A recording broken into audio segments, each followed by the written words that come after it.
ప్రైజులాడండి. అందరూ బాగున్నారా?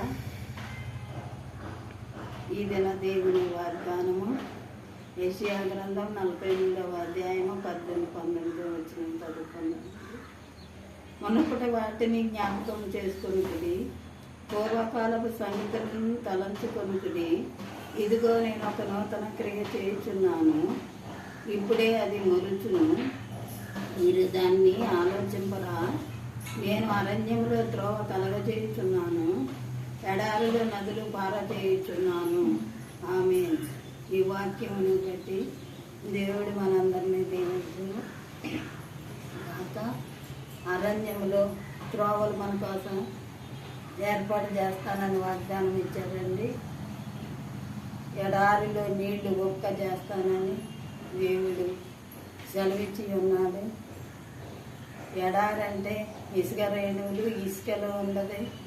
అక్కడ ప్రయాణం చేయటం మన వల్ల కాదు. అక్కడ నీళ్లు రావు, చెట్లు ఉండవు, ఏ పచ్చిక కూడా ఉండదు.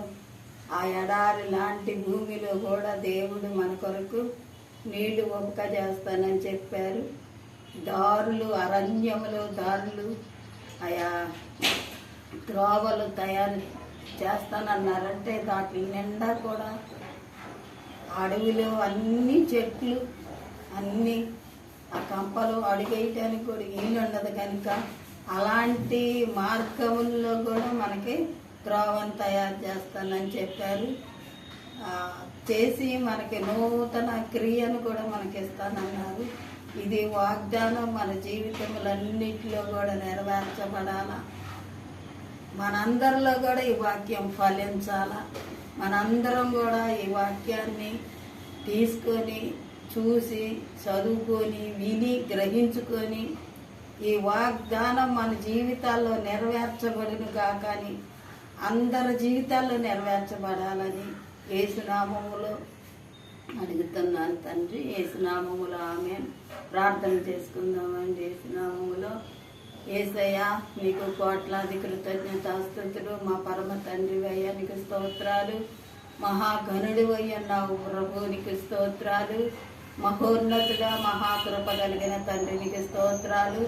ఈ గొప్ప వాగ్దానము నా యేసయ్యా మాకు ఇచ్చినందుకు స్తోత్రాలు.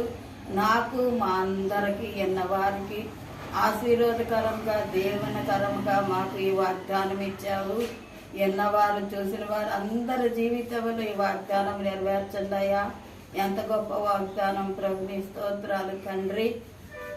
అయ్యా, అరణ్యము లాంటి అడవిలో, అరణ్యములు మాకు త్రోవలను ఏర్పాటు చేసే గొప్ప తండ్రివై ఉన్నావు ప్రభు, నీకు స్తోత్రాలు. ఎడారులు నీళ్లను ఒక్క చేసే గొప్ప తండ్రివై ఉన్నావు, నీకు స్తోత్రాలు. మునపటివన్నీ నా తండ్రి ఏమి కూడా, పూర్వకాలం అన్నీ కూడా నా తండ్రి ఏమీ తలంచకుండా అవన్నిటిని వదిలిపెట్టి నీలోకి వస్తే వాగ్దానం నెరవేర్చబడిద్దని ఈ వాగ్దానం నా తండ్రి మాకు ఇచ్చి ఉన్నందుకు స్తోత్రాలు చెల్లిస్తున్నాను. ప్రతి ఒక్కరిని దీవించండి, ఆశీర్వదించండి. యవనస్తులు ముఖ్యంగా మీరు పట్టుకోండి ప్రభువా. ఆయా చదువుకున్న పిల్లలకి తెలివి, జ్ఞానం, ఆరోగ్యమును దయచేయండి. వారికి నీవిచ్చే జ్ఞానముతో చక్కగా చదువుకొని పాస్ అవ్వడానికి సహాయం చేయండి. 10th క్లాస్ పిల్లలు ముఖ్యంగా, చిన్నపిల్లలు ఇప్పుడే పరీక్షలు రాయాల్సి ఉంటుంది కనుక వాళ్ళకి మీరు సహాయం చేయండి. యేసయ్యా, నీకు వందనాలు. అయ్యా, పిల్లలు, బాలురు, వృద్ధులు, పిల్లలు ప్రతి ఒక్కరిని, అయా యవనస్తులని ప్రతి వారిని మీరు దీవించి ఆశీర్వదించి మీ కృపలో భద్రపరచమని, రోగస్తులు ముట్టండి, స్వస్థపరచండి, ఆరోగ్యాలు దయచేయండి.